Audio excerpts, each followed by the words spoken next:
Segundo livro de Reis, capítulo de número 5, versículos de número 12, 13 e 14. Está escrito assim: Então Eliseu lhe mandou um mensageiro dizendo: Vai, lava-te 7 vezes no Jordão, e a tua carne será restaurada, e ficarás limpo. Não são porventura, versículo 12, não são porventura Abana e Farfar, rios de Damasco, melhores do que todas as águas de Israel? Não poderia eu lavar-me neles e ficar limpo? E voltou-se e se foi com indignação. Então se chegaram a ele os seus oficiais e lhes disseram: Meu pai, se te houvesse dito o profeta alguma coisa difícil, acaso não a farias? Quanto mais, já que apenas te disse: lava-te e ficarás limpo. Então desceu e mergulhou no Jordão 7 vezes, consoante a palavra do homem de Deus, e a sua carne se tornou como a carne de uma criança, e ficou limpo. Feche teus olhos. Pai, em nome de Jesus, a tua palavra foi lida aqui nessa noite. Deus, eu quero te pedir, Deus, que assim como o Senhor fez um milagre na vida de Naamã, trazendo cura àquele homem que nesse momento sequer te conhecia, Pai, que o Senhor esteja trazendo também restauração à tua igreja aqui reunida, que o Senhor esteja trazendo vida e restauração à tua igreja aqui reunida, que o Senhor esteja trazendo vida e restauração a todos aqueles que estiverem assistindo a essa mensagem, Pai. Que o Senhor faça milagres, Pai, em nome de Jesus, Pai. Derrama o teu poder sobre mim, sobre a tua igreja aqui nesta noite, sobre a vida de cada pessoa que estará assistindo a esse vídeo, Pai, em nome de Jesus.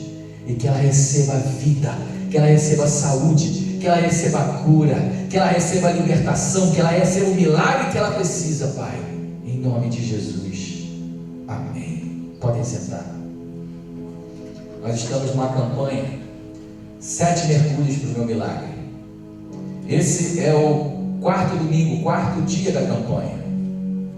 O 4º domingo, o 4º dia dessa campanha. O primeiro dia, o primeiro mergulho, foi o mergulho da fé. O 2º domingo, o 2º dia, foi o mergulho no sobrenatural. O 3º dia, o 3º domingo, foi o mergulho no poder de Deus. E hoje, o 4º mergulho, dessa campanha, o tema da mensagem desta noite é o mergulho na visão profética. O mergulho na visão profética. Veja, queridos, nós temos um texto aqui em que Naamã, como todo mundo sabe, ou a maioria de vocês sabe, Naamã era um sírio, não era descendente de Abraão, não fazia parte do povo de Israel, era um estrangeiro, não conhecia o Deus de Israel, e de repente uma menina que tinha sido levada como escrava e servia na casa de Naamã. Essa menina, sabendo que o seu senhor estava leproso, vira-se para a esposa de Naamã e fala: que dera meu senhor estivesse agora em Israel, porque lá há um profeta que, se o meu senhor se encontrasse com ele, certamente ele ficaria curado, porque eu sei que esse homem de Deus poderia curar o meu senhor. A mulher de Naamã, então, ao ouvir isso da menina, dá esse recado a Naamã. Naamã, por sua vez, vai até o rei da Síria. O rei da Síria, como gostava muito de Naamã, porque a Bíblia fala que ele era um soldado, e não só um soldado, ele era um líder, ele era um comandante da guarda do rei da Síria. Então, o rei da Síria escreve cartas ao rei de Israel, e envia Naamã juntamente com essa carta uma comitiva até o rei de Israel, para que o rei de Israel então encaminhasse Naamã até o profeta do qual a menina havia falado. Esse profeta era o profeta Eliseu. E assim Naamã se dirigiu até o profeta Eliseu com toda a sua comitiva. E ao chegar na casa de Eliseu, Naamã sequer veio atender ao Ciro. Eliseu sequer veio atender ao Ciro. Eliseu sequer veio à porta para falar qualquer coisa com Naamã. Ele mandou um menino de recado e diz assim: fala para Naamã que ele vai até o rio Jordão e lá ele mergulhe 7 vezes, porque se ele fizer dessa forma, ele será curado, ele vai receber o milagre dele. Naamã, ao ouvir o recado do menino, ficou chateado, ficou desapontado, porque Naamã estava acostumado a ser bem tratado, Naamã estava acostumado a ter a ser cortejado, e agora ele estava sendo desprezado por um estrangeiro, tendo que ir até uma terra estrangeira para pedir um favor. Naamã então ficou chateado e saiu da frente da casa do profeta Eliseu e falou com seus amigos: mas olha só, eu achei que ele viesse aqui e fosse impor a mão sobre mim, e fosse lá fazer uma liturgia qualquer, e colocasse a mão dele e eu ficasse curado. Mas ele me manda aí tomar banho nesse rio de Israel, nesse rio Jordão, que é um rio turvo, é um rio sujo, é um rio que as águas são ruins. Lá na minha terra, lá na Síria, tem rios muito melhores. Não são Abana e Fafá, rios muito melhores do que o Jordão, esse rio poluído, esse rio sujo, esse rio escuro? Será que eu precisava sair da minha terra para vir aqui numa terra estrangeira para ser curado? Será que eu não posso tomar banho lá no Abana e Fafá, lá na minha terra, lá na Síria? E a comitiva dele, alguém, com certeza tocado pelo Espírito Santo, falou assim: meu Senhor, se ele te pedisse uma coisa difícil demais, tu não farias? Quanto mais uma coisa fácil como essa, porque ele só te disse: toma banho no Rio Jordão e ficarás curado. E por que você não pode fazer isso? Naamã então pensou melhor. Naamã então caiu em si, da besteira que ele ia fazer, se arrependeu, voltou atrás e foi até o Rio Jordão. E ali mergulhou 7 vezes. E a Bíblia fala que no 7º mergulho, após o 7º mergulho, Naamã, quando levantou daquela água, a sua pele estava como de uma criança, limpa, lisa. Toda a lepra havia ido embora. Veja, queridos, Naamã aqui, ele quase que deixa de receber o seu milagre. Por pouco, Naamã deixou de receber o seu milagre. E você sabe por que Naamã quase deixou de receber o seu milagre? Porque Naamã, apesar de haver saído da terra dele, onde ele não tinha recebido cura, a Bíblia não fala, mas seguramente ele já devia ter ido a médicos, a pessoas que trabalhavam com cura, e o seu povo não o pôde curar. Então ele tem que sair da terra dele para ir a uma terra estrangeira, porque uma menina escrava havia dito que ali ele encontraria a cura para a sua doença. Então ele saiu da terra dele, deixou para trás a sua terra, deixou para trás a sua parentela, deixou para trás o seu rei, foi para uma terra estrangeira. E naquela terra estrangeira,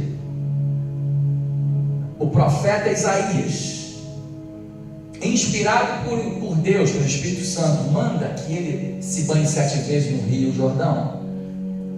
Só que o que aconteceu com o rei da Síria, o comandante do exército da Síria, Naamã? Ele olha para trás. Ao invés desse comandante de Naamã olhar com bons olhos para esse rio, porque o profeta estava dizendo que ele ficaria curado, Naamã olhou para trás, foi olhar lá para o lugar de onde ele saiu, Ao invés de olhar para o lugar aonde Deus estava o levando, Naamã ficou olhando saudosista para trás, para a tua terra, e devia estar passando na cabeça dele assim: o que eu estou fazendo aqui? Para que eu andei tanto, saí da minha terra, tive esse trabalho todo para tomar banho nessa água poluída? Naamã ficou olhando lá para trás, queridos. Sabe o que acontece? Sabe por que Naamã quase perde a bênção? Sabe por que Naamã quase perde o milagre? Porque Naamã estava olhando somente com os olhos físicos. Naamã não conhecia o Deus de Israel, e os olhos dele só viam aquilo que estava diante da sua face. Portanto, ele sabia que Abana e Farfar, não conheço, mas deviam ser rios, são rios de Damasco, que seguramente devem ser mais bonitos, águas mais limpas, mais transparentes, uma areia talvez melhor, uma terra melhor, do que o Rio Jordão. Naamã, ele quase deixa de receber o milagre, porque ele estava olhando com os olhos carnais, com os olhos físicos. Querido, o que Deus quer falar conosco nessa noite é que nós precisamos aprender a olhar com os olhos do Espírito. Porque quando a gente começar a aprender a olhar com os olhos do Espírito, muita coisa vai mudar na nossa vida. Milagres são eventos sobrenaturais. Se você quer buscar a cura no médico, você não precisa ter essa visão espiritual. Você vai ao médico, paga, ou um plano de saúde vai lá. Se não tem, vai até o SUS. Enfim, seja onde for, procure o médico. Mas se você quer um milagre, então você precisa se sujeitar, se submeter às regras de Deus para que isso aconteça. Não adianta você querer um milagre, querer receber o milagre de Deus, dizer que está buscando o milagre de Deus, querendo usar as armas materiais físicas, querendo continuar andando segundo a tua carne, querer olhar com os olhos físicos. Dificilmente você vai conseguir receber o teu milagre se você continuar andando dessa forma. Deus quer falar conosco para a gente poder mudar a nossa visão. O que Deus quer falar conosco nessa noite é que a gente precisa mudar a nossa visão. A gente precisa mudar a forma como a gente vê, a gente enxerga as coisas. Deixa eu dizer uma coisa para vocês. Eu não sei se você sabe, mas o Espírito, ele tem olhos. Você sabia disso? Você sabia que o Espírito tem ouvidos? Você sabia que o Espírito sente como se estivesse pegando? Ou seja, quase que um tato. Ou seja, o Espírito, ele tem sentidos, assim como tem o corpo. Assim como você pegando aqui, você sente, você toca e sente aqui fisicamente. Quando você consegue entrar numa determinada dimensão do Espírito, você também consegue tocar. Não é físico, não é um toque físico, é um toque espiritual, mas é como se você estivesse tocando fisicamente. Você consegue ver com os teus olhos, mas não são olhos físicos, são olhos espirituais. Você consegue ouvir com os teus ouvidos, mas não são ouvidos físicos, são ouvidos do Espírito. O que nós precisamos fazer é ensinar, é habituar o nosso espírito a ver, ouvir, sentir o mundo espiritual.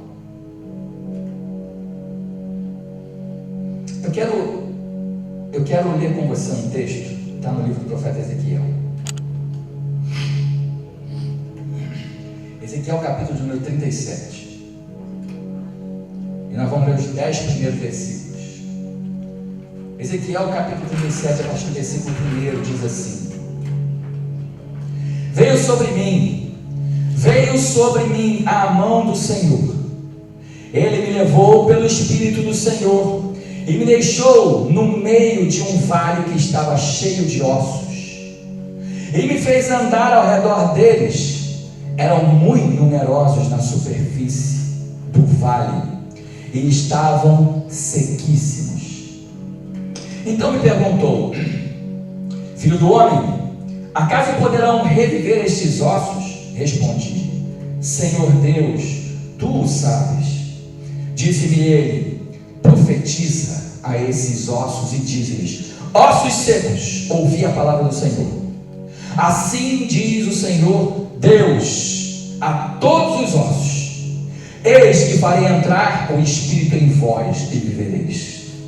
Porém tendões sobre vós, farei crescer carne sobre vós estenderei pele, e porei em vós o Espírito e vivereis. E sabereis que eu sou o Senhor. Então profetizei segundo me fora ordenado. Enquanto eu profetizava, houve um ruído, um barulho de ossos que batiam contra ossos e se ajuntavam, cada osso ao seu osso. Olhei, e eis que havia tendões sobre eles, e cresceram as carnes, e se estendeu a pele sobre eles, mas não havia neles espírito. Então ele me disse: profetiza o Espírito, profetiza ao Filho do homem, e diz-lhe: assim diz o Senhor Deus: vem dos quatro ventos, ó Espírito, e assopra sobre esses mortos para que vivam. Profetizei como ele me ordenara, e o Espírito entrou neles, e viveram, e se puseram em pé, um exército sobremodo numeroso. Amém. Só até aí. Veja, o profeta Ezequiel fisicamente não saiu do seu lugar, não saiu do lugar onde ele estava, ele permaneceu ali, porque a Bíblia é clara em dizer que o profeta Ezequiel ele foi levado em espírito até um lugar que ele olhou e viu. Era um vale enorme, mas era um vale com incontáveis ossos muito secos, porque a Bíblia fala que eles eram sequíssimos, não se podia nem distinguir como juntar aqueles ossos, a que osso pertencia a cada osso. Mas aí Deus vira para aquele profeta e faz o profeta andar naquele lugar.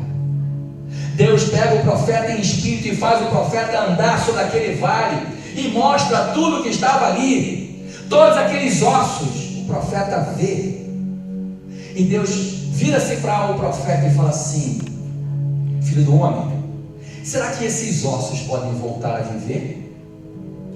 Será que pode entrar vida nesses ossos, filho do homem? Será que esses ossos podem se juntar e voltar a viver?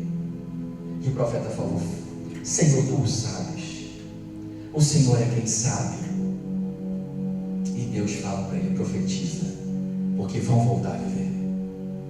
Os ossos vão se juntar, cada um o seu osso certinho. Haverá tendões, haverá carne, haverá pele, haverá um espírito nesses corpos, e eles viverão. Veja, queridos, como eu disse aqui, o profeta não foi levado fisicamente a esse vale, não foi levado em corpo, ele foi levado em espírito. Mas os sentidos espirituais do profeta estavam completamente atentos. Nessa passagem, o profeta viu, o profeta ouviu e o profeta sentiu, porque Deus fez ele andar naquele lugar. Ou seja, os sentidos espirituais do profeta estavam aguçados. E a Bíblia não fala, mas eu tenho certeza que quando a visão acabou, quando o profeta voltou, quando Deus retornou com o profeta, ele podia sentir como se tivesse tido lá fisicamente, estado lá fisicamente. Veja, queridos, a visão profética, a visão espiritual, a audição espiritual, o tato espiritual, tudo isso é real.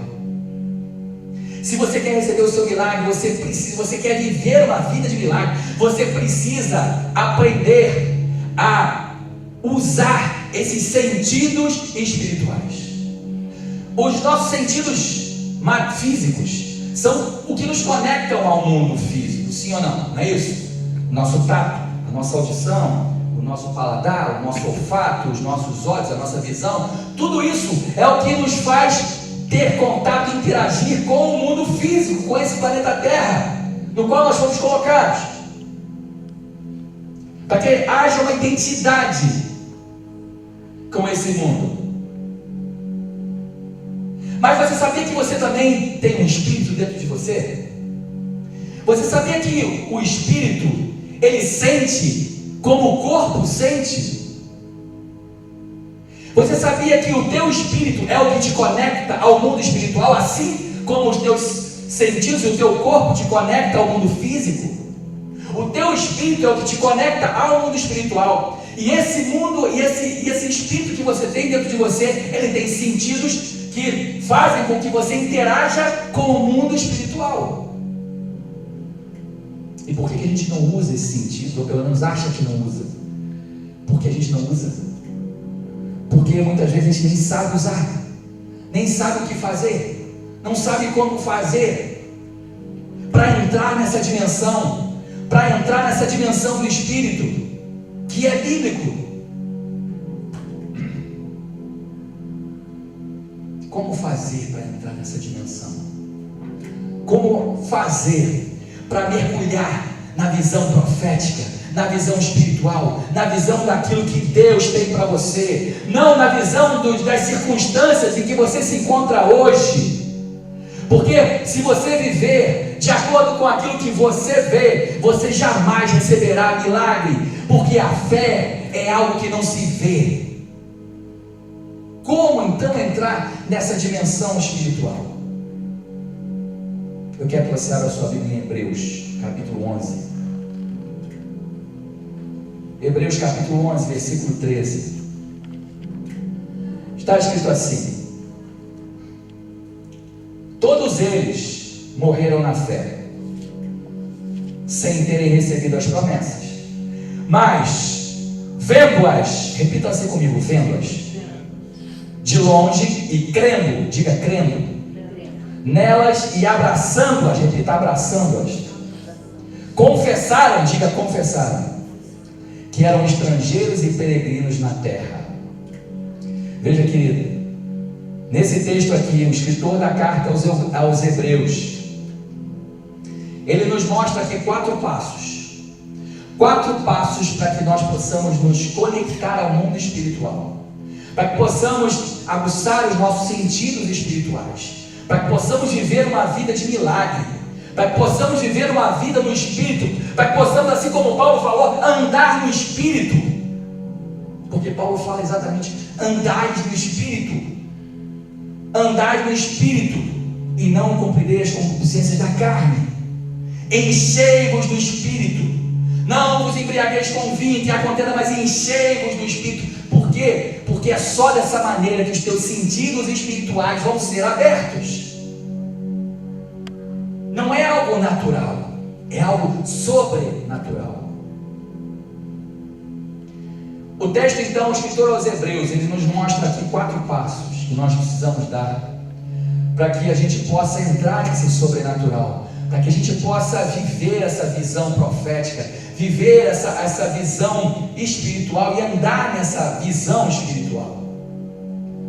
Ele fala que primeiro ver, depois crer, depois abraçar e depois confessar.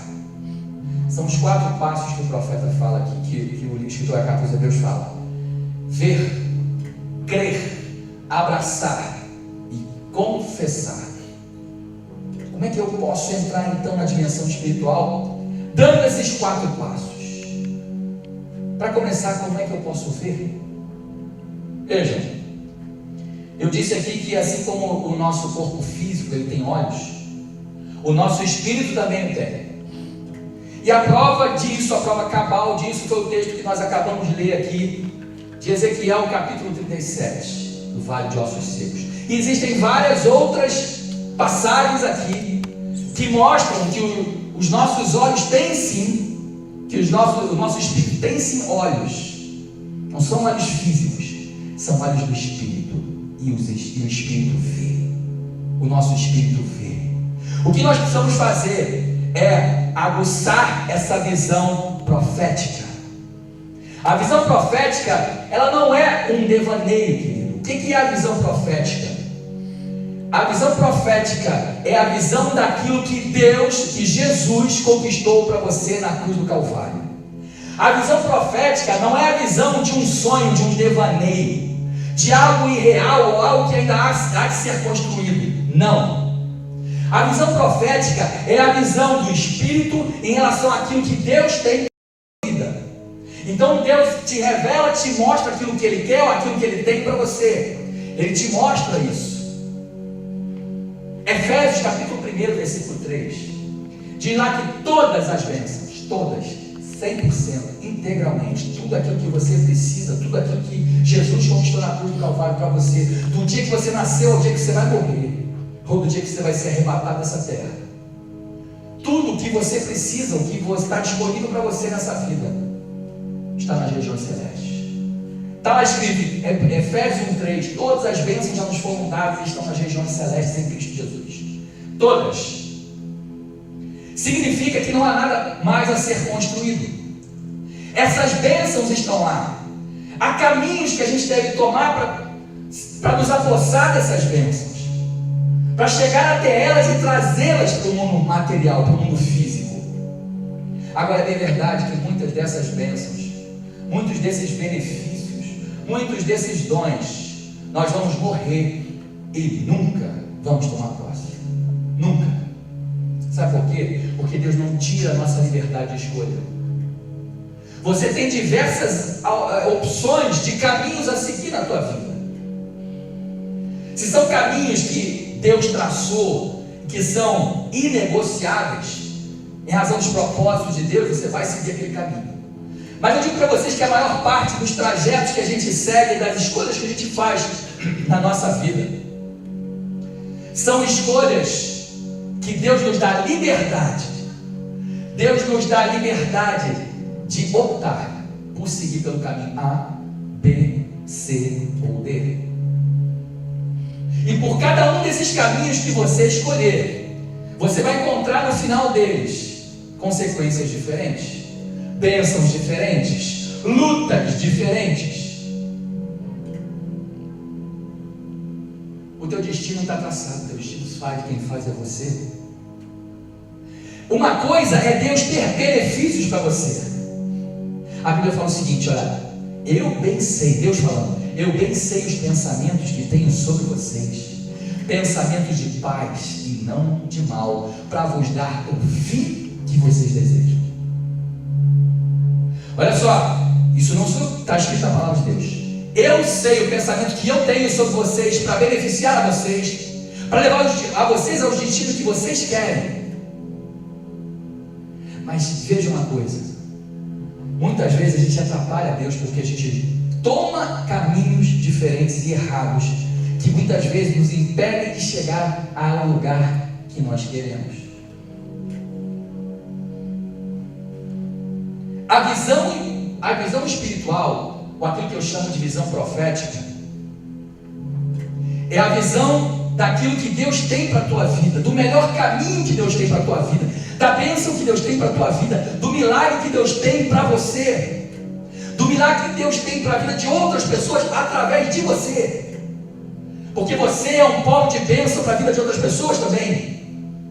Deus não quer só te beneficiar, Deus quer te usar nesse tempo, Deus quer te usar nessa terra para abençoar, para beneficiar a vida de outras pessoas. Deus quer fazer instrumentos nessa terra para que você possa também ser um canal de bênção para a vida de outras pessoas.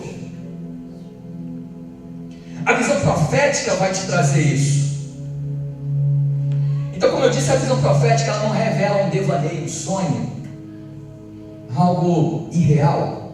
Pelo contrário, a visão profética ela vai te revelar aquilo que Deus tem para a tua vida, aquilo que já existe, está pronto, está lá. A visão profética ela vai mostrar, olha, Robson, isso aqui está pronto para você. E o que eu preciso fazer então? Eu preciso saber que caminho tomar, que caminho seguir, o que fazer para poder trazer aquilo que por enquanto só existe no mundo espiritual, mas existe. Porque, irmão, não se iluda, não se engane. As coisas espirituais, elas são tão reais quanto essa cadeira, como somos eu e você aqui, agora. Tudo o que existe no mundo espiritual é real, é concreto, só não é físico, mas é real.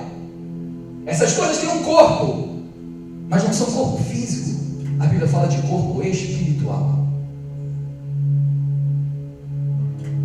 A visão profética revela aquilo que Deus tem para você. A visão profética, ela revela o que Deus tem para a tua vida. Mas o que é que muitas vezes nos impede de cumprir essa visão profética? O que é que muitas vezes nos impede de receber aquilo que Deus tem para mim e para você? Paulo fala isso aos Filipenses. Você sabia disso? Paulo diz assim em Filipenses capítulo 3, versículo 13, diz lá: irmãos, quanto a mim, não julgo havê-lo alcançado, mas uma coisa eu faço, esquecendo-me das coisas que para trás ficam, avançando para as que diante de mim estão. E ele completa depois: prossigo para o alvo, prossigo para a frente, prossigo para aquilo que Deus tem para a minha vida.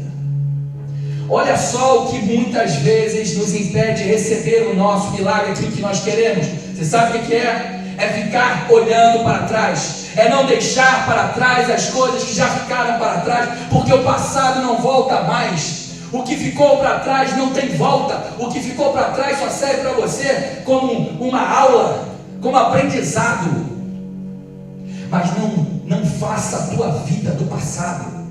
Não deixe que o teu passado norteie o teu futuro, porque o que Deus tem para você é tremendo. O que Deus tem para você é coisa maravilhosa. E talvez você nunca venha receber, porque você continua vivendo do passado, se prende ao passado.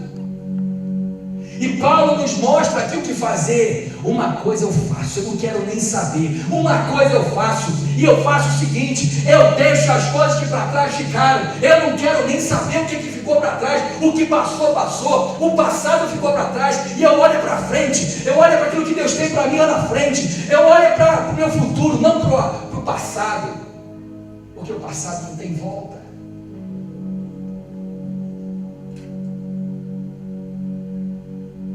A visão profética, queridos, não é uma visão do passado. A visão espiritual não é uma visão do que aconteceu. A visão profética é uma visão do que vai acontecer. É uma visão daquilo que Deus tem para você. É uma visão daquilo que Deus preparou para a tua vida, para a tua família. Essa é a visão do Espírito. Essa é a visão espiritual. Isso é o que Deus quer te mostrar. Deus quer que você entre numa dimensão diferente do Espírito. Deus quer que você entre num novo nível de relacionamento com Ele, para que você possa enxergar com os olhos do teu Espírito, e não ficar limitado aos olhos físicos, aos olhos das circunstâncias. Porque muitas vezes, se você ficar preso aos olhos das circunstâncias, o médico pode ter dito para você: a senhora não tem mais jeito, acabou. O que a ciência, o que a medicina podia fazer já foi feito. Mas eu creio num Deus. Eu creio num Deus que curou há 2000 anos atrás e continua curando ainda hoje. Eu creio num Deus que andou sobre as águas. Eu creio num Deus que abriu o mar vermelho. Eu creio num Deus que ressuscitou o morto, que fez o coxo andar, o mundo falar, o surdo ouvir, o cego ver. É nesse Deus que eu creio.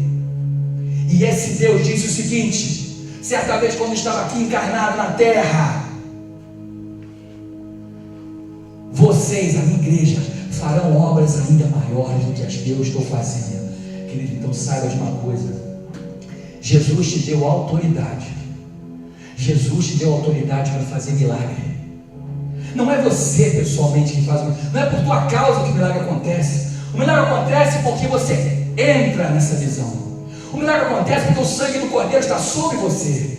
O milagre acontece porque você é um filho de Deus. O milagre acontece porque Jesus te deu autoridade. Eis aí, Lucas 10, 19. Eis aí vos dou autoridade para pisar serpentes e escorpiões e sobre toda a força do mal, e nada, absolutamente, vos fará dano algum.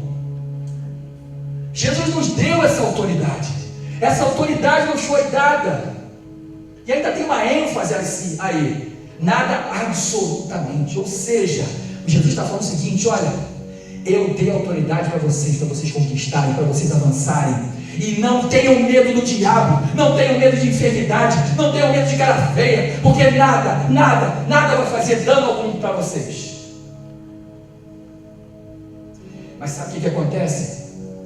Se a gente fica olhando para trás, será impossível a gente conseguir olhar o que Deus tem na frente. Você não consegue olhar para dois lugares ao mesmo tempo, até porque são pontos antagônicos. Trás está aqui, frente está lá. Então você não vai conseguir. Se você estiver olhando para trás, jamais você vai conseguir ver o que Deus tem lá na frente para você. Nunca. Mas há pessoas que ficam presas no passado. Mas eu não consigo me libertar do passado. Queria dizer uma coisa para você: é uma escolha. Libertar-se do passado é uma escolha. Eu não estou dizendo que é uma escolha fácil, não.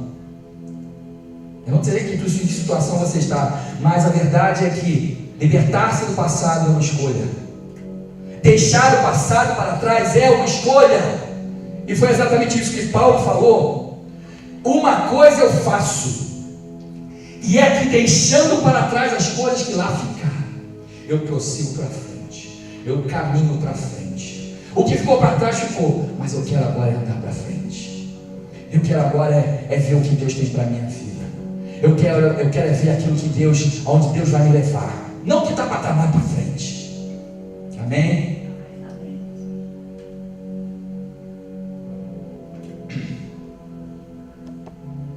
Jesus tem coisas tremendas para você. Se você começar a partir de hoje a olhar para frente, a olhar para o alto, para Jesus, autor e consumador da fé. Se você deixar de olhar para as circunstâncias que te cercam. Pedro, certa vez, estava junto com os outros discípulos no barco de madrugada. Jesus não estava no barco, porque Jesus tinha ficado na terra orando. E de repente, lá em alta madrugada, Jesus vem andando sobre as águas.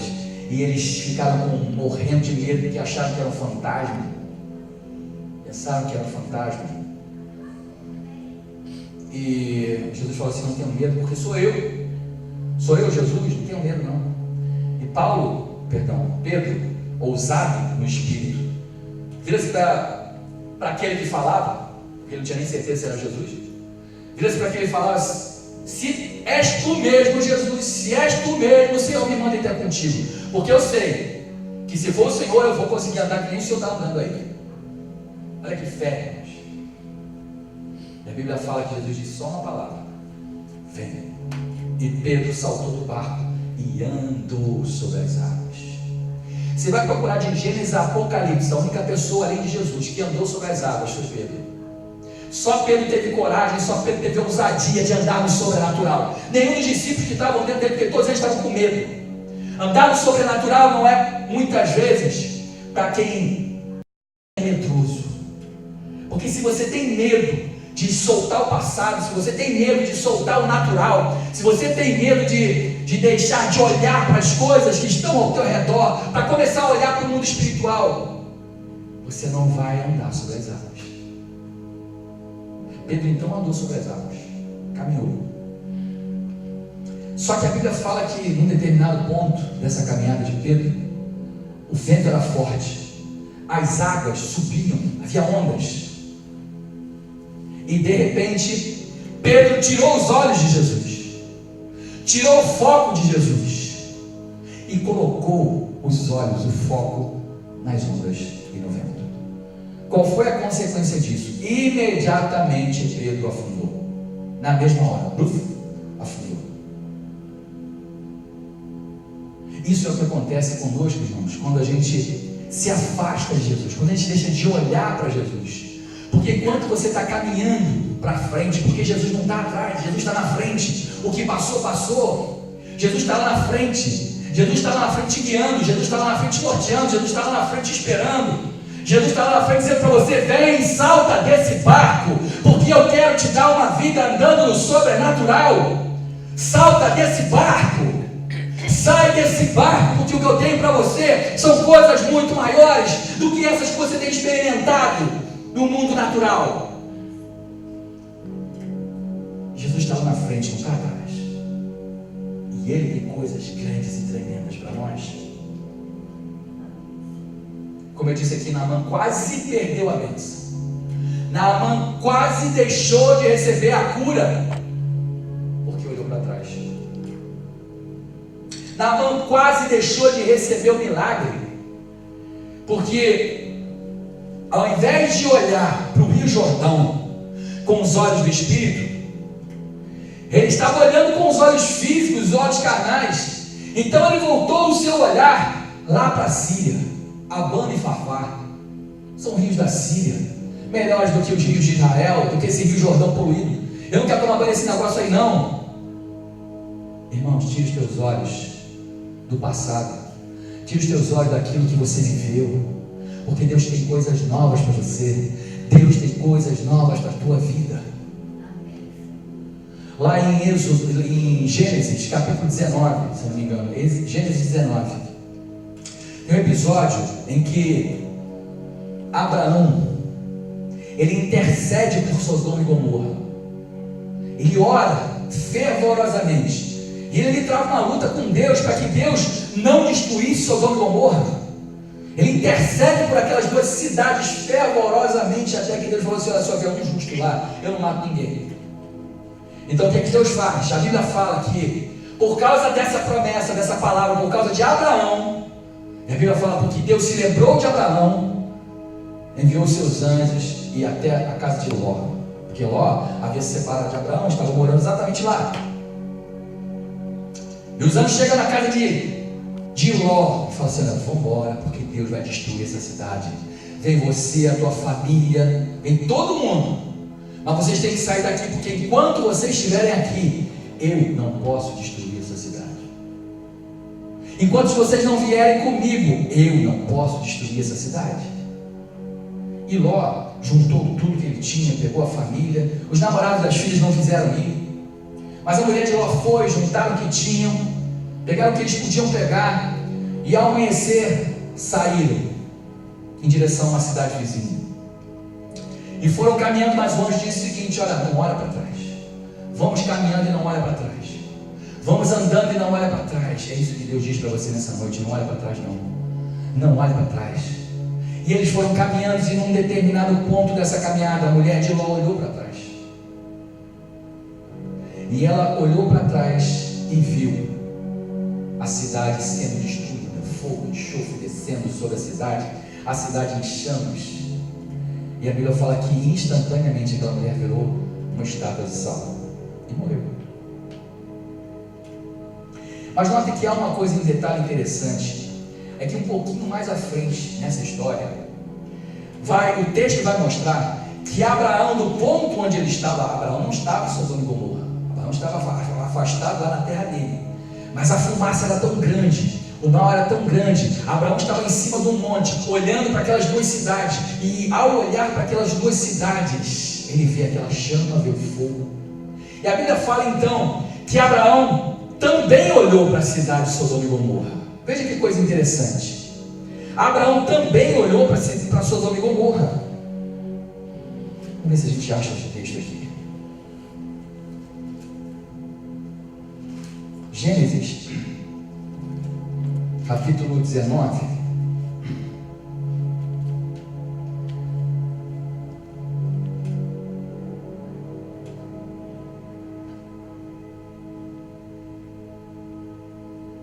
Saiu o sol, versículo 23, 19 e 23. Saiu o sol sobre a terra quando Ló entrou em Zoar.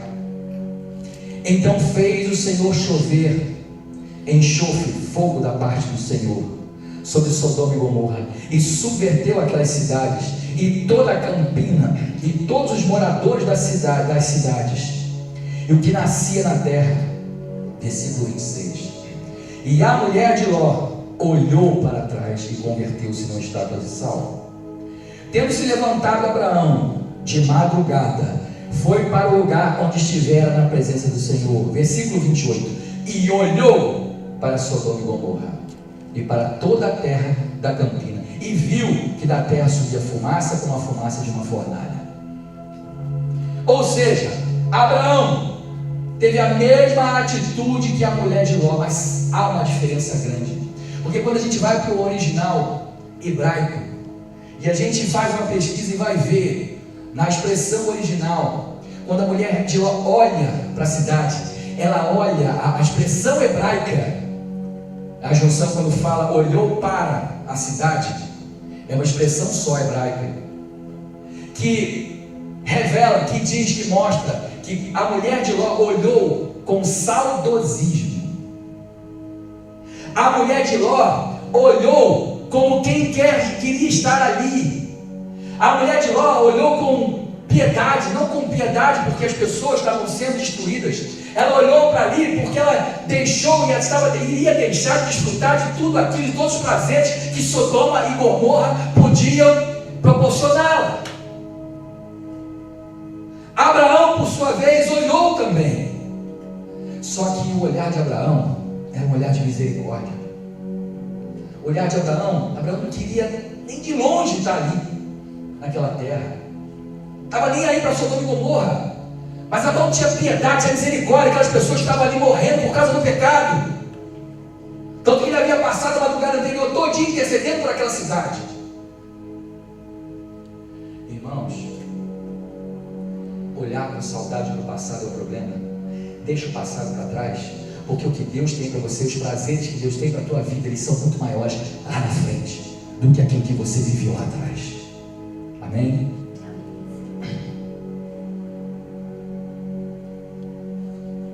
Um outro texto que fala sobre esse olhar profético, Hebreus 11, 27, diz lá: pela fé, ele é Moisés, pela fé ele abandonou o Egito, não ficando amedrontado com a cólera do rei.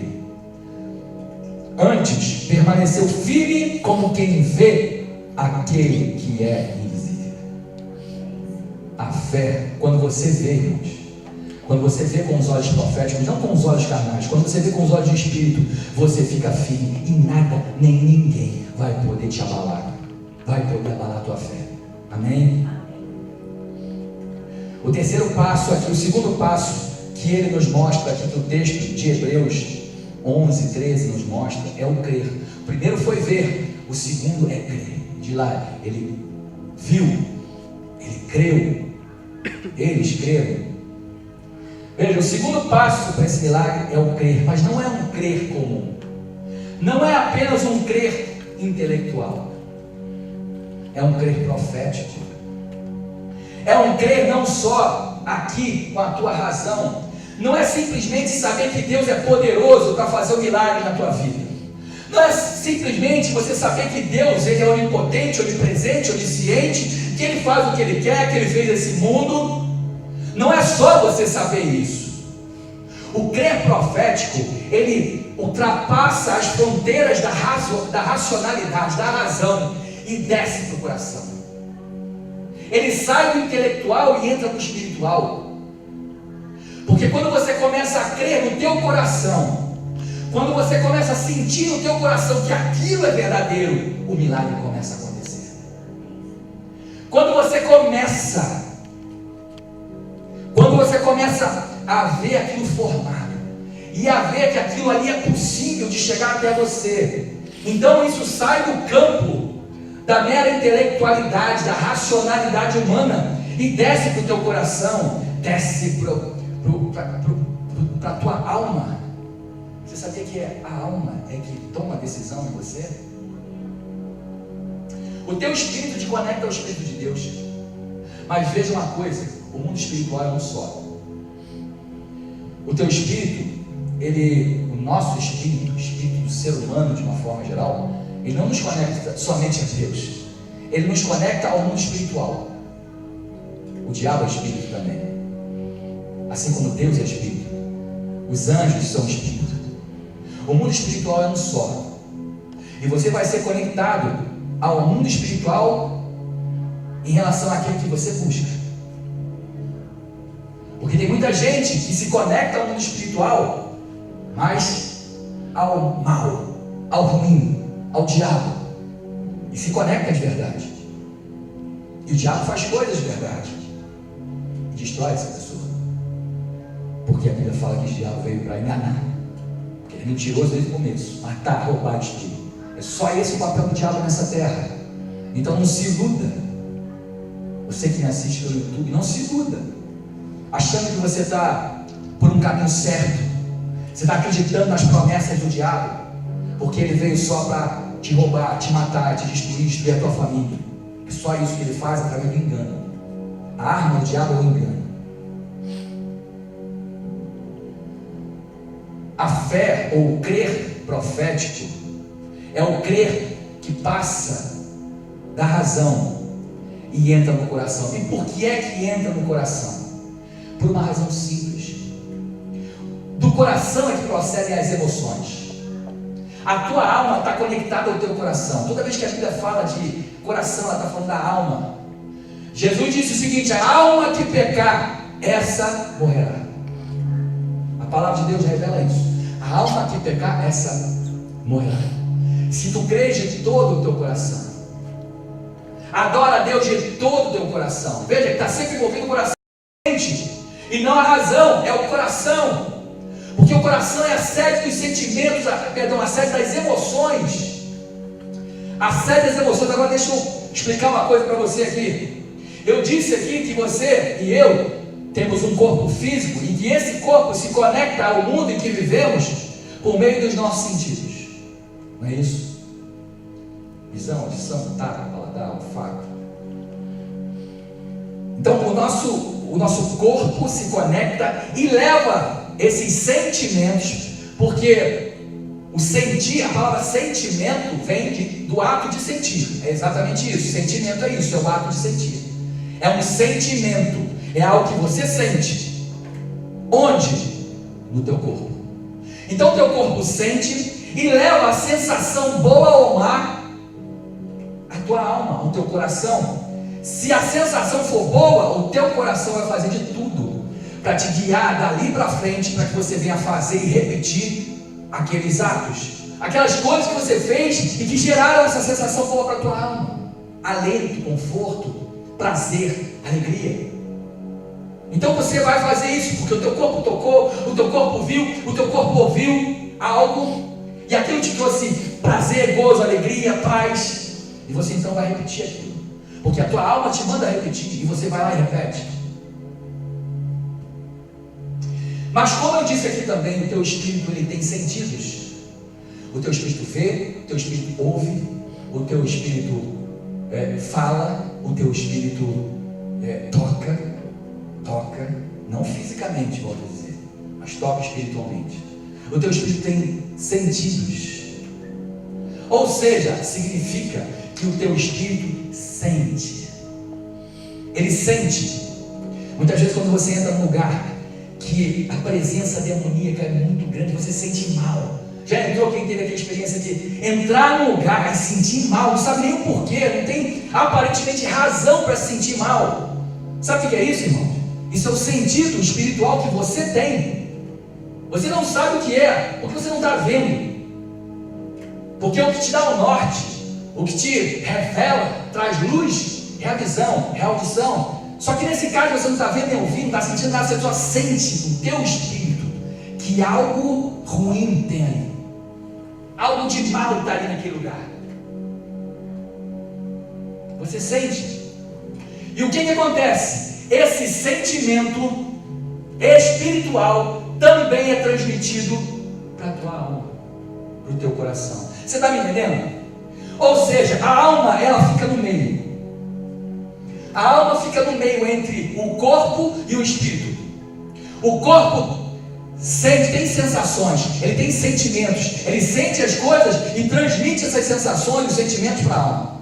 O teu espírito, ele tem sensações, ele tem sentimentos, ele sente as coisas, ele vê, ele ouve, enfim, e traz aquilo que ele viu, ouviu, para a tua alma também. E a tua alma é que vai fazer o filtro e vai fazer com que você caminhe.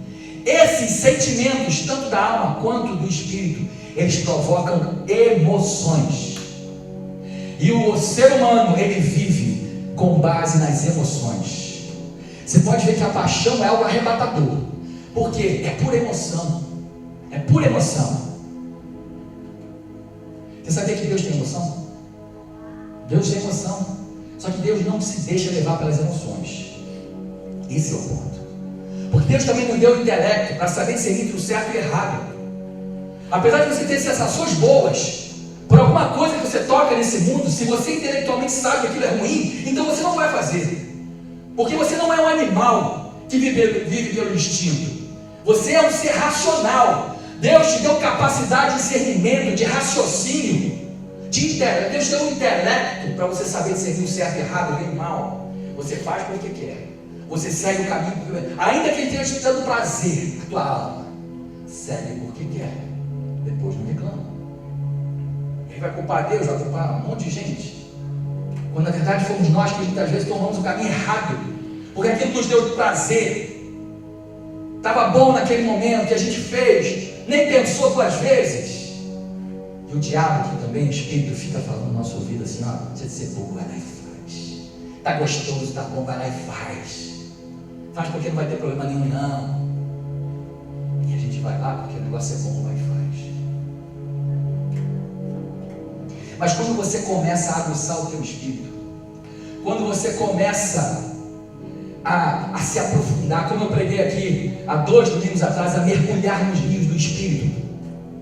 Quando você começa a mergulhar nos rios do Espírito, e você começa a ter entrar num novo nível de intimidade com Deus, os teus sentidos espirituais vão sendo abertos, vão sendo aguçados.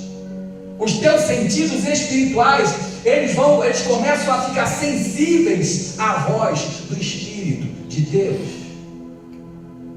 Os teus olhos espirituais são abertos e você começa a enxergar o mundo espiritual. Você começa a ter um olhar profético. Você começa a não ter mais vontade de ficar olhando para trás. Agora você está olhando para frente, para aquilo que Deus tem para a tua vida.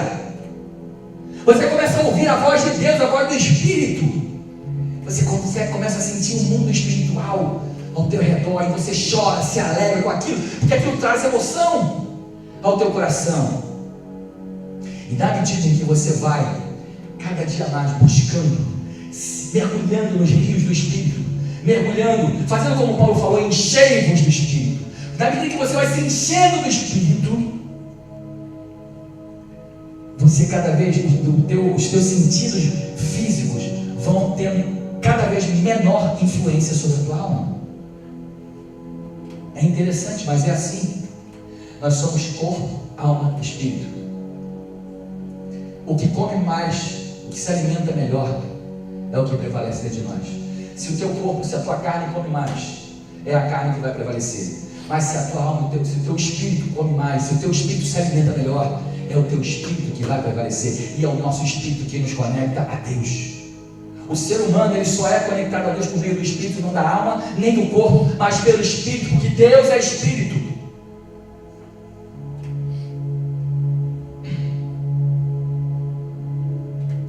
O crer profético é um crer que supera a visão física, como está em Hebreus 11:1. Hebreus 11:1 fala assim: olha, ora, a fé é a certeza, veja, certeza de coisas que se esperam, é a convicção de fatos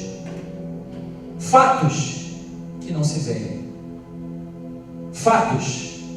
Como eu disse aqui, o mundo espiritual é real, e aquilo que Deus tem para você é um fato. Se é um fato, como diz a palavra, ele já existe, ele está consumado, ele está feito, está disponível para você, está lá.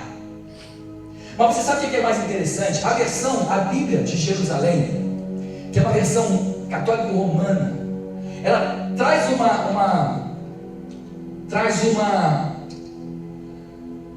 uma tradução que é muito interessante a respeito de Hebreus 11:1. Ela fala assim: olha, a fé é uma posse antecipada das coisas que se esperam. Exatamente, a fé é exatamente. Essa explicação é fantástica, porque a fé é exatamente isso. A fé é você se apossar, é você se apropriar de algo que você não está vendo com os teus olhos físicos, mas que os teus olhos espirituais conseguem enxergar.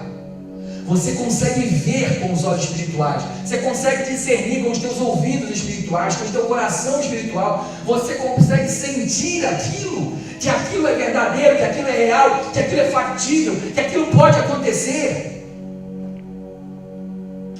O crer espiritual, o crer na verdade, o crer profético, é um crer de todo o seu coração.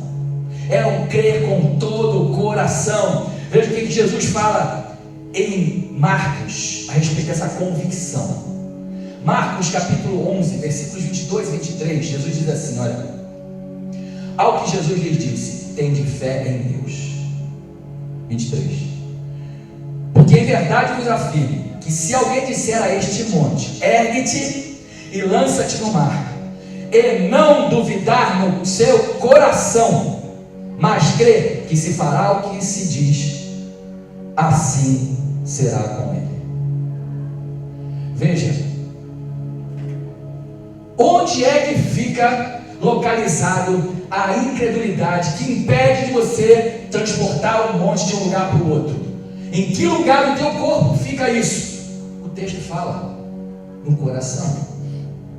Porque diz assim, se você crê sem duvidar no teu coração, significa contrário senso, que se você crer com o teu coração, com todo o teu coração, você então vai dizer para o monte: monte, ergue-te daqui e precipita-te lá embaixo, lá na olaria. O monte vai embora e vai para a olaria. Porque isso é fé. Isso é fé. Isso é a fé profética. Isso é o crer profético. Porque é o crer que ultrapassa as barreiras da racionalidade. É o crer que ultrapassa as barreiras do natural. É o crer que ultrapassa as barreiras da visão material, física, circunstancial. É o crer que entra numa dimensão sobrenatural, numa dimensão espiritual. Esse é o crer profético. E é esse crer que faz o milagre acontecer. Quando a gente crê dessa maneira, querido, não tem choro. O milagre vai acontecer. A vitória vai chegar.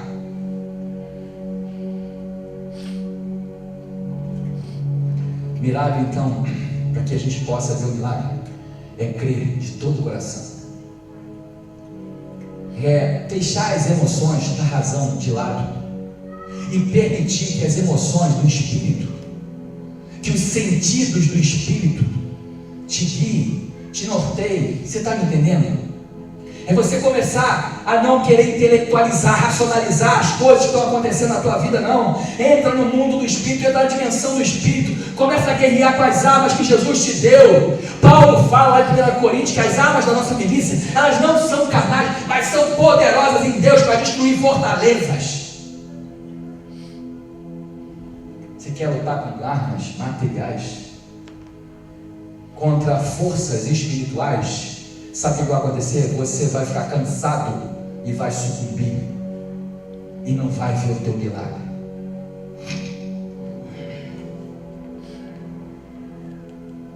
Veja, o episódio do Vale de Ossos Secos, voltando aqui àquele episódio,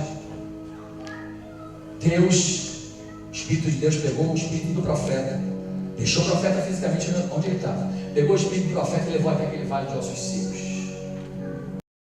Fez, como eu disse aqui, com que o profeta visse, ouvisse e sentisse. Por quê? Por que Deus fez isso?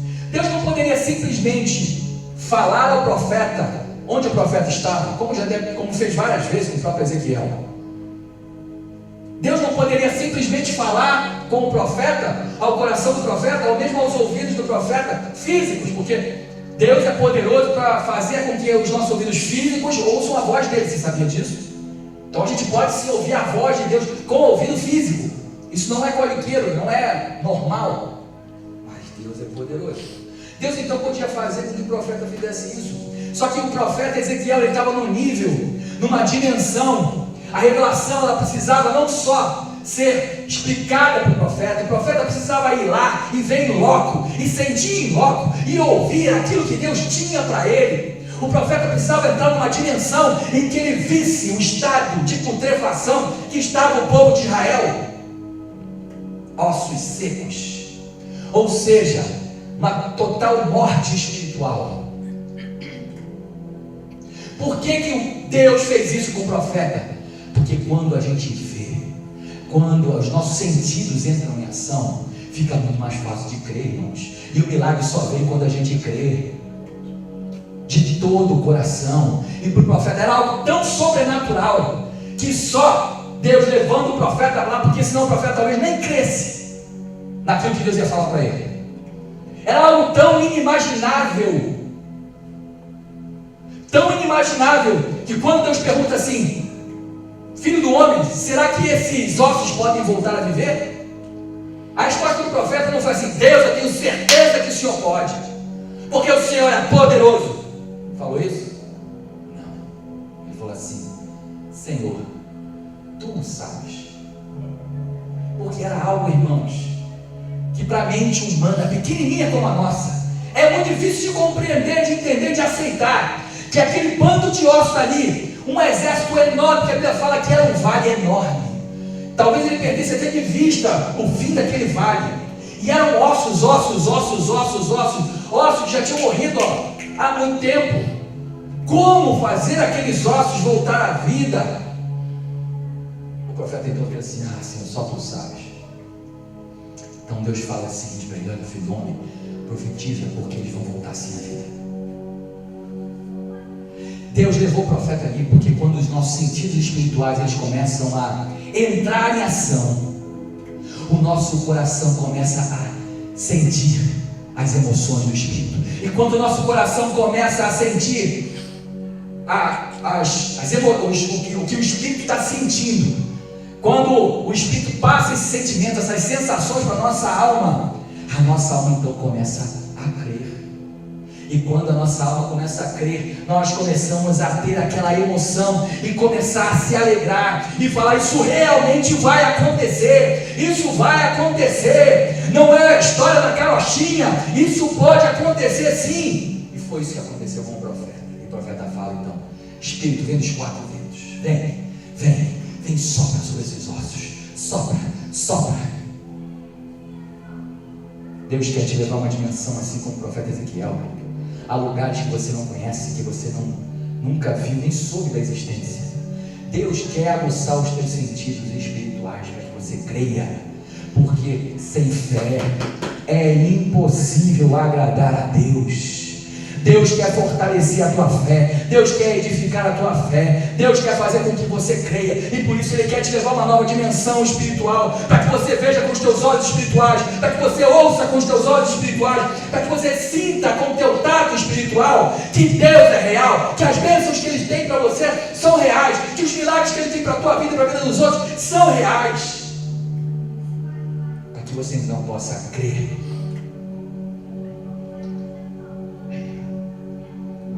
Penúltimo aqui, terceiro passo que o escritor da carta aos Hebreus nos mostra, a gente entrar nessa visão profética, é o abraçar. Primeiro, ver. Segundo, crer. Terceiro, abraçar. O que significa o abraçar? Veja, a Bíblia fala nesse texto de Hebreus que a gente leu, né? Hebreus capítulo 11, versículo 13.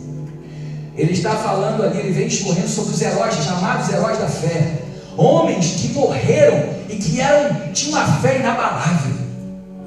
E ele fala o que esses homens fizeram para poder ter essa fé inabalável. Primeiro eles viram, depois eles creram, depois que eles creram, eles abraçaram, porque é isso que acontece, irmãos. O abraçar é exatamente o ato de tomar posse daquilo que Deus tem para a tua vida. O ato de abraçar é um milagre que acontece na tua vida. É você se abraçar realmente, se atracar com o teu milagre, assim como Jacó abraçou o anjo que falou: enquanto você não me deixar uma bênção, eu não te largo, eu não te solto. O abraçar profético é esse. Você tem uma convicção tão grande que aquilo vai acontecer, de que a tua bênção vai chegar, de que Deus tem algo tremendo para você, de que o milagre vai acontecer, que tu abraça e não solta de jeito nenhum. Daqui você não sai, daqui ninguém me tira. E se eu morrer, eu morro abraçado com você. Se eu tiver que morrer, eu morro abraçado com a minha bênção, com o meu milagre, com a minha vitória. Mas desse milagre eu não me solto, não largo. Sabe o que isso te leva a fazer, irmãos? Começa a te levar a te dar passos proféticos. Quando você dá esse abraço, ou seja, quando você toma posse, porque eu falei aqui que Efésios 3, ele diz que todas as bênçãos estão lá. A gente precisa tomar posse dessas bênçãos. Hebreus 11:1 fala que a fé, eu falei da versão de Jerusalém que fala que a fé é a posse antecipada. Quando você chega nesse nível, você viu, você talvez tenha ouvido, e você agora creu de uma forma profética, realmente, uma fé inabalável. Você agora vai e se abraça a essa fé, você toma posse do teu milagre. Mas olha só que coisa interessante. Esse abraçar, esse tomar posse do teu milagre, não faz ainda com que você veja o teu milagre. O teu milagre existe, como eu disse aqui, desde o começo ele já existe. Mesmo antes de você pedir, antes de você ver, ele já existe. Ele está lá. O que Deus tem para você está lá guardadinho. Já existe. Então, quando você toma posse desse milagre, ainda não é nesse momento que o milagre acontece. Não é aí que acontece. Não é nesse momento. Esse momento, esse ato de abraçar faz com que você comece a levar uma vida pela fé profética. Você começa então a partir daí a fazer aquilo que Paulo disse, andar no Espírito. Nesse momento aqui você começa a caminhar no Espírito. Você já não anda mais pela carne, irmão.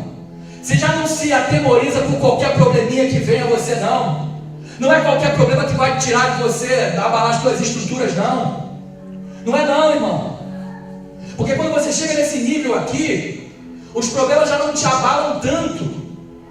Porque você está abraçado com o milagre. Você está abraçado com as bênçãos de Deus. Você está andando por fé. Você está andando no Espírito. O teu andar passa a ser um andar profético, mas ainda não é aí que a bênção chega. Você sabe quando é que o milagre chega? No quarto passo. No quarto passo o milagre chega. Qual é o quarto passo, bicho? O quarto passo é esse: confessar. Confessar. É quando você confessa com a tua boca. Primeiro você viu, depois você creu de todo o coração. Depois que você creu, você tomou posse. E depois que você se apossou daquilo que Deus tem para você, você começou a profetizar. Você começou a declarar: vem ossos, junta esse osso com osso. Vem tendão, vem sobre esse vale de ossos secos. Vem pele, cobre esse corpo. Vem espírito dos quatro cantos, entra nesse corpo. Começa a falar. Por isso Deus falou para o profeta: profetiza, homem de Deus. Profetiza, filho do homem. Profetiza, profeta. Porque se você abrir a tua boca para profetizar, assim será feito. Assim vai acontecer. Porque você já viu, você já creu, você já tomou posse. Agora é só abrir a tua boca e falar. É só abrir a tua boca e profetizar.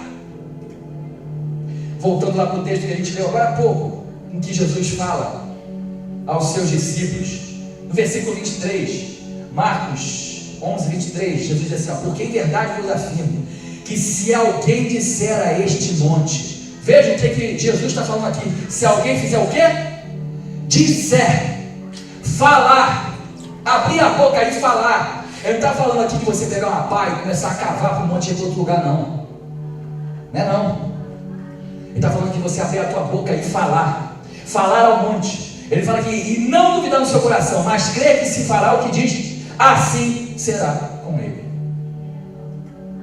É abrir a boca e falar. Porque quando a gente chega nesse nível aqui, quando a gente sente, quando a gente abraça realmente a visão profética, e a gente começa a abrir a boca no dia a dia, não abrir a boca para amaldiçoar, não abrir a boca para começar a dizer que vai dar tudo errado, não para abrir a boca para dizer que a cura não vai chegar, que não tem jeito, porque o médico falou que não tem jeito, não abrir a boca para dizer que vai dar tudo errado, não, pelo contrário, é você abrir a boca com a visão profética, com a fé profética e começar a declarar a sua vitória, e começar a declarar o seu milagre. Confessar, queridos. Hebreus 11:3 diz lá: pela fé entendemos que foi o universo formado pela palavra de Deus, de maneira que o visível veio a existir das coisas que não são aparentes ou que não aparecem. Você sabia que o mundo físico, ele vem a partir daquilo que não existe, do mundo espiritual? Por isso eu disse aqui que as tuas bênçãos, elas já existem, elas estão lá. O que você precisa transportar é transportar aquilo que existe no mundo espiritual para o mundo físico. Você precisa transportar o teu milagre. E como é que você faz esse transporte? Por meio da palavra profética, por meio de abrir a boca e declarar o teu milagre, por meio de dizer: monte, ergue-te, precipita-te no mar. Provérbios 18:21 fala o seguinte: olha, pela fé, a morte e a vida estão no poder da língua, e o que bem a utiliza come o seu fruto. A vida e a morte estão aonde? No poder da língua. Não é nesse órgãozinho pequenininho aqui, língua, não. Porque quando Salomão escreve aqui, ele está falando da palavra, da fala, da linguagem articulada. É você abrir a tua boca e falar. Então, texto, a morte e a vida estão no poder da palavra, daquilo que você fala. Quem usar com sabedoria a palavra profética, comerá dos seus frutos, seja para a morte ou seja para a vida. Porque eu digo para você que existe a profecia inversa, a profecia negativa, a maldição. Porque a maldição é uma profecia negativa. É você dizer exatamente ao contrário daquilo que Deus tem para a tua vida. É você declarar a tua derrota. E Satanás, ele dá pulinho de alegria quando você faz isso, porque ele fala: eu venci. Menos um crente no mundo aí para me encher o saco. Irmãos, Deus tem algo tremendo para a tua vida. Você precisa crer, você precisa tomar posse daquilo que Deus tem para você. Você precisa entrar, se mover na dimensão do Espírito e começar a declarar o teu milagre, declarar a tua vitória. Amém? Vamos ficar de pé. Estenda as suas mãos para cá. Se você precisa de um milagre agora, comece aí no teu lugar a declarar a tua vitória, a declarar o teu milagre, a declarar aquilo que Deus tem para a tua vida, a declarar que o milagre vai acontecer hoje. Não é amanhã não, irmão, é hoje. Hoje é o dia do teu milagre, hoje é o dia da tua vitória, hoje é o dia da cura, hoje é o dia da libertação, hoje é o dia da salvação, hoje é o dia da bênção, hoje é o dia da vitória. Porque o sangue de Jesus está sobre nós, Ele nos deu autoridade para pisar serpentes e escorpiões e sobre toda a força do mal, e nada pode nos fazer mal. Feche teus olhos, vamos orar. Pai, Pai querido, Pai amado, Abba Pai, Paizinho, nós estamos agora na Tua presença, assim como estamos desde o início desse culto aqui nesse lugar, Deus. E te pedimos agora, Pai, em nome de Jesus, por cada um dos pedidos que estão aqui em minhas mãos, Deus, cada pessoa que escreveu crendo que o seu milagre vai acontecer nessa campanha, ao longo dessa campanha 7 virtudes para o meu milagre, Deus, em nome de Jesus, faz milagre na vida de cada uma dessas pessoas que escreveram aqui, Pai, que precisam de um milagre da Tua parte, Pai, que precisam de algo sobrenatural, talvez como no caso do Haroldo, Pai. Os médicos já dizem o seguinte: olha só, esperar a morte porque não tem mais jeito para ele. Mas eu profetizo nessa noite a cura, eu profetizo nessa noite vida, eu profetizo nessa noite saúde sobre a vida do Haroldo e de todas as pessoas que precisam de cura, em nome de Jesus. Em nome de Jesus, libera agora a cura, Pai, sobre cada vida, libera saúde sobre cada vida, células novas, ossos novos, órgãos novos, coração novo, rins novos. Deus, em nome de Jesus, cérebro novo, toca nesse cérebro que está canceroso também, arranca esse tumor da cabeça dessa pessoa agora, Pai.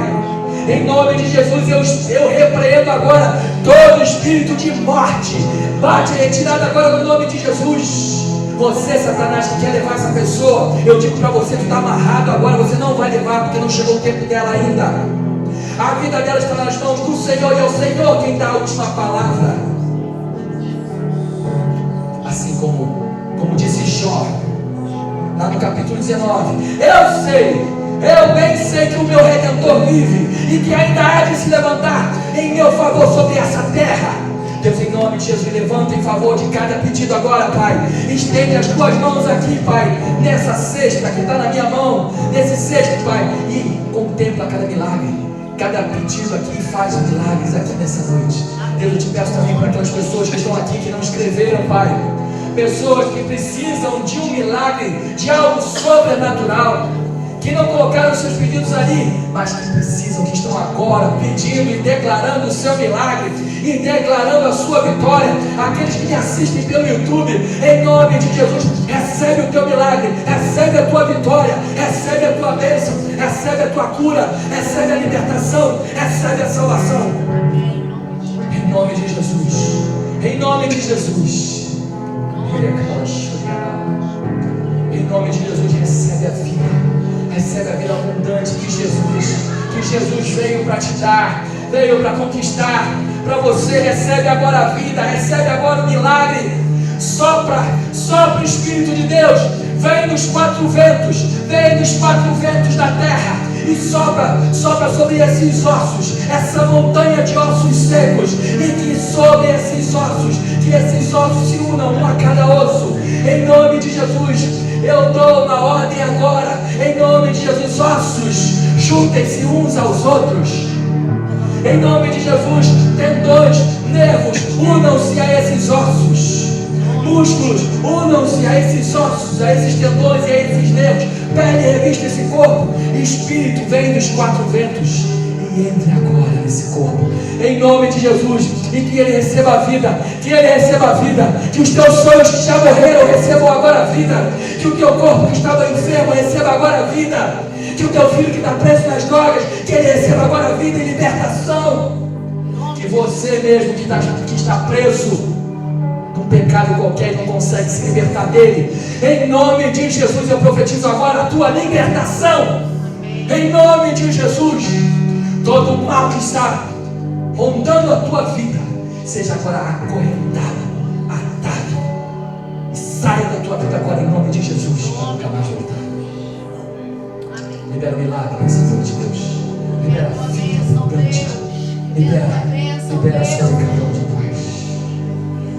Porque nós prometemos aqui, Jesus, aqui, diante dessas pessoas que estão aqui nesse auditório, diante das pessoas que me assistem pelo YouTube, eu declaro aqui, eu digo aqui, que toda honra, toda glória e todo louvor pelos nossos milagres serão tributados somente a Ti, Jesus, somente a Ti, somente ao Senhor, autor e consumador da fé, porque nós não podemos nada, nós não somos nada, mas em Ti nós somos tudo, em Ti nós somos poderosos, em Deus nós saltamos muralhas. Acaba chorando. O mal sai agora e bate em ti. E que o teu milagre aconteça agora. Repita assim comigo aí onde você está e você que está assistindo também pelo YouTube. Repita assim comigo: eu declaro que o meu milagre vai acontecer hoje. Eu declaro que toda obra de Satanás contra a minha vida, contra a vida da minha família, vai ser desfeita hoje, vai ser anulada hoje, em nome de Jesus. Eu declaro que toda arma forjada contra mim não prosperará.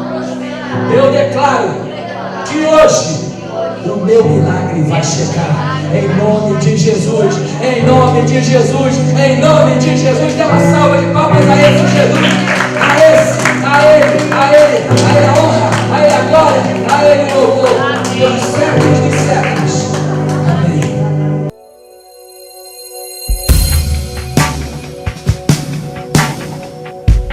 Olá, eu sou o Robson, ela é Rosana, e nós somos pastores da Igreja Life, aqui na Barra da Tijuca.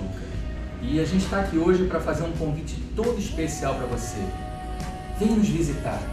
Isso mesmo. Os nossos cultos são sempre aos domingos, às 18 horas, no Hotel Marriott Barra, que fica na Avenida Evandro Lins e Silva, 600. Esperamos por você. Até lá.